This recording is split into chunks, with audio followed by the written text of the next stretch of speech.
So hopefully, sana legit. Pero malaki siya mga ka-DIY, no? Ayan, no? Meron pa pala tong protect. Andito sa ibabaw yung kanyang connector. Sa likod, wala. Kasi pwede nyo tong idikit sa camping van, sa RV, mga ka-DIY. Yun talaga yung purpose nito eh. Pwede tong idikit sa sasakyan, mga ka-DIY. Mga ka-DIY, welcome back to our YouTube channel. So for today, meron tayong re-review yung bagong solar panel, mga ka-DIY. Ito, ayan. Ito ay nabili ko sa Shopee. 40 watts na solar panel, mga ka-DIY. Ayan, medyo malaki kasi sa screen.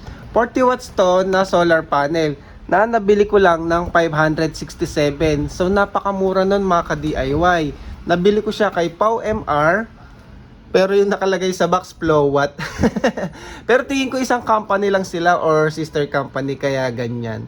So nabili ko siya 40 watts, napakamura, 500 pesos, 567. So maganda kasi to para sa mga small na power station kagaya nitong DIY power station natin. So ang recommended kasi dito ay 60 watts talaga. Pero kung wala kang budget, ano to pala to ha? 20 AH, mga ka-DIY. Ang recommended sa 20 AH na power station ay 60 watts na solar panel. Pero dahil wala nga akong 60 watts, try natin tong 40 watts, 'di ba? Kung may dalawa kang 40 watts, goods na 'yun. Mas maganda kasi yung sobra. Ma-charge natin talaga yung ating power station. Pero kung wala, pwede na tong 40 watts. Pwede nyo na rin tong gamitin sa inyong DIY solar setup na maliit lang. Bili lang kayo ng maliit na charge controller, yung 300 pesos or 200 pesos. And then battery, kahit lumang battery muna kung wala pa talagang budget, mga ka-DIY. So pwede na 'yon. May solar panel ka na 40 watts, battery, at saka charge controller. So yun lang, meron ka na kaagad small solar setup. Ngayon, ang tanong na lang is legit ba na 40 watts ito? Yun na lang kasi ang tanong dyan eh. Baka kasi mamaya, hindi talaga natin makukuha yung kahit 35 man lang. Baka sobrang layo. Pero tetestingin natin, mga ka-DIY. Baka naman makukuha natin yung 40 watts.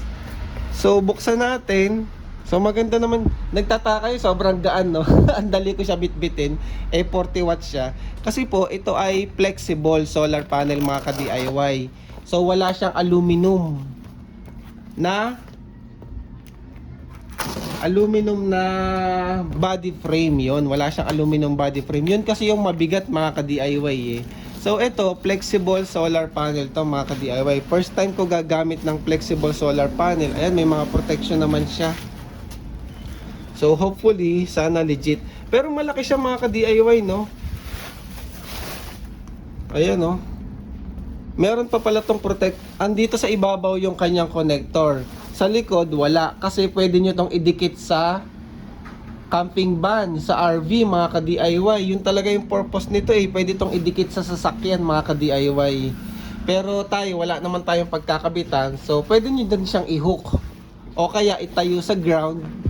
Pag nagka-camping kayo, pwede nyo tong itayo at pwede nyo siyang magamit para mag-charge ng inyong power station. Basta yung maliliit na power station lang.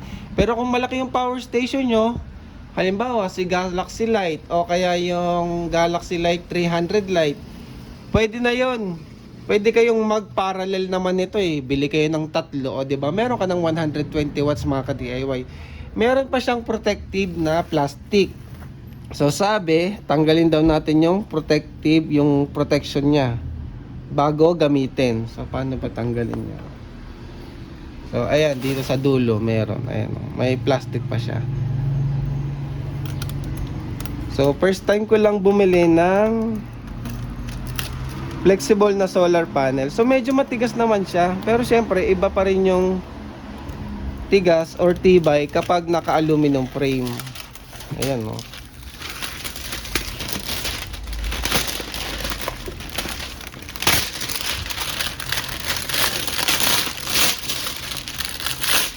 So ayan.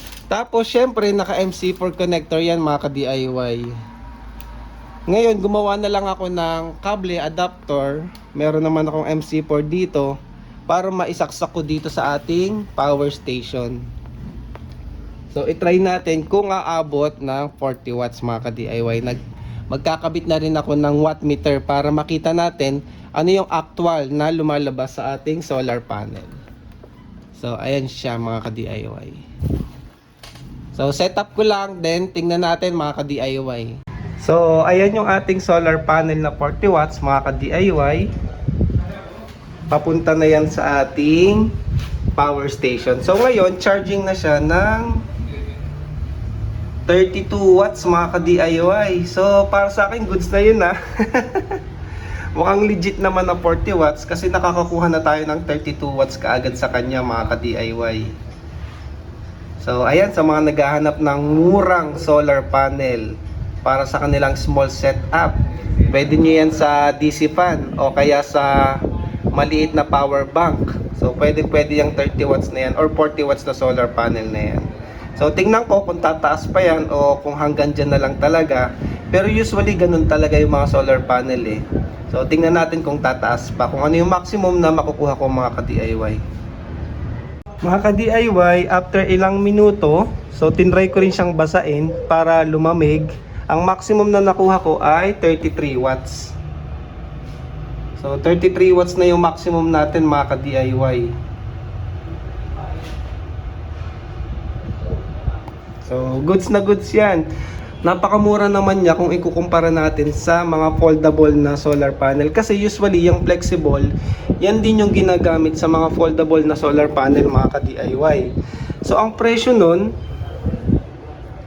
ayan o, yung 60 watts. So, dalawa niyan, 3,000 pesos mga ka-DIY. O kaya, ito naman kay Flashfish, 60 watts, 3,799. O, diba? Ang pinagkaiba lang, meron lang siyang pinaka frame para lang protection niya. Pero yung panel na gamit dyan, same lang na flexible solar panel. So, ikukumpara mo kung may dalawa ka nito na 40 watts, gagastos ka ng 1,200. So, malayo yung diferensya. Kaya pwede nyo tong gamitin. Pwede nyo tong gamitin talaga sa camping. Yung mga kailangan ng foldable solar panel, o ayan o, ayan yung presyo niya. Yung diferensya ay malaki. So, yung bagong bili ko, 567 lang mga ka-DIY. Ayan o. So, 684 siya, discounted, 567. So, ayun. Kung interested kayo, check nyo na lang yung link sa baba ng ating screen mga ka-DIY. So, ayan yung actual output wattage niya. So, yun lang mga ka-DIY. Thank you for watching.